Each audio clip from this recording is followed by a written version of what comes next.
من مست ملنگ ڈرامہ سیریل کے لیے آنے والی قسطیں بہت انٹرسٹنگ ہونے والی ہیں۔ واجد اور اسما شادی کر لیتے ہیں کیونکہ واجد نے اسما کو جتنا ٹائم دیا ہوتا ہے اسما وہ گزار چکی ہوتی ہے۔ اب اسما کا یہ کہنا ہے کہ واجد تم تھوڑا اور صبر کر لیتے تو پھر ہم شادی کر لیتے، لیکن واجد نے اسما کو صاف الفاظ میں کہہ دیا تھا کہ اب وہ اس کا کوئی انتظار نہیں کرنے والا کیونکہ اتنا انتظار وہ کر چکا ہے۔ واجد کہتا ہے کہ اسما تم جانتی ہو میں تم سے کتنی محبت کرتا تھا اور آج میرا خواب پورا ہو گیا ہے جب تم میری دلہن بنی ہو۔ اسما اپنا گھر چھوڑ کے، سکندر کو چھوڑ کے، ریا خان کو چھوڑ کے، سب کو چھوڑ کے چلی جاتی ہے واجد کے ساتھ، اور واجد وہاں پہ کھڑا ہوتا ہے اسما کو لے کے کہ اتنے میں وہاں پہ سکندر آ جاتا ہے۔ سکندر زوردار تھپڑ مارتا ہے واجد کے منہ پہ، کہتا ہے کہ واجد تم میرے پیچھے کیا کچھ کر رہے تھے مجھے پتا ہی نہیں چلا۔ واجد کہتا ہے کہ تمیز سے بات کرنا سکندر، اب میں صرف تمہارا غلام نہیں رہا کہ اب میں تمہاری بہن کا شوہر بن چکا ہوں۔ سکندر کو بہت زیادہ غصہ آتا ہے اور وہ ایک اور تھپڑ مار دیتا ہے۔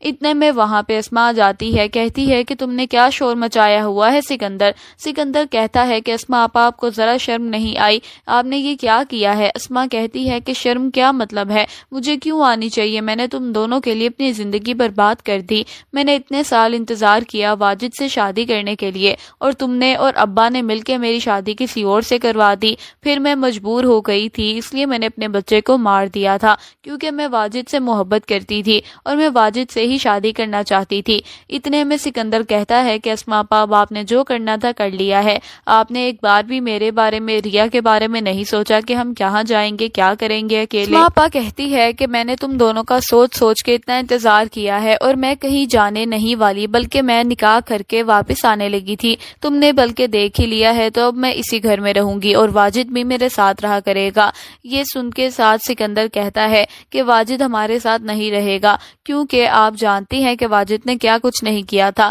ہمارے ابا کے ساتھ اس نے مقابلہ بھی کیا تھا، ابا آپ کی شادی کہیں اور کروا رہے تھے تو یہ ہمارے ابا کے سامنے آ کے کھڑا ہو گیا تھا کہ آپ سب کچھ بھول گئی ہے۔ اسما کہتی ہے کہ یہ ہماری محبت میں ہی بھولا تھا، تم نے اور ابا نے اچھا نہیں کیا تھا سکندر، اور میں نے تو تمہیں پھر بھی معاف کر دیا اور واجد نے بھی تمہیں معاف کر دیا، لیکن اس کے بدلے تم ہمیں یہ کہہ رہے ہو کہ ہم اس گھر میں نہیں رہ سکتے، واجد اور میں ادھر ہی رہیں گے کیونکہ واجد اب میرا شوہر بن گیا ہے۔ سکندر بہت حیران ہو جاتا ہے، پریشان بھی ہو جاتا ہے اور کہتا ہے کہ میں واجد کو اس گھر میں کیسے رکھ لوں، مبین اور کبیر کو کیا جواب دوں گا کہ میں نے تمہاری شادی کروا دی ہے اسی واجد کے ساتھ جس کے لیے تم بھاگی جاتی تھی، پہلے بھی تم اسی کے ساتھ بھاگی تھی اور تم نے اپنا بچہ بھی مار دیا تھا، اور اب کیا سوچے گا کبیر ہمارے بارے میں۔ ریا کہتی ہے کہ آپ سب چپ ہو جائیں، کبیر ایسا نہیں ہے جیسا آپ سب سمجھتے ہیں۔ یہ بات سنتے ساتھ سب خاموش ہو جاتے ہیں۔ سکندر کہتا ہے کہ ہاں اب تم بھی کبیر کی سائیڈ لینا شروع کر دو، آگے اسما آپا نے واجد سے شادی کر لی ہے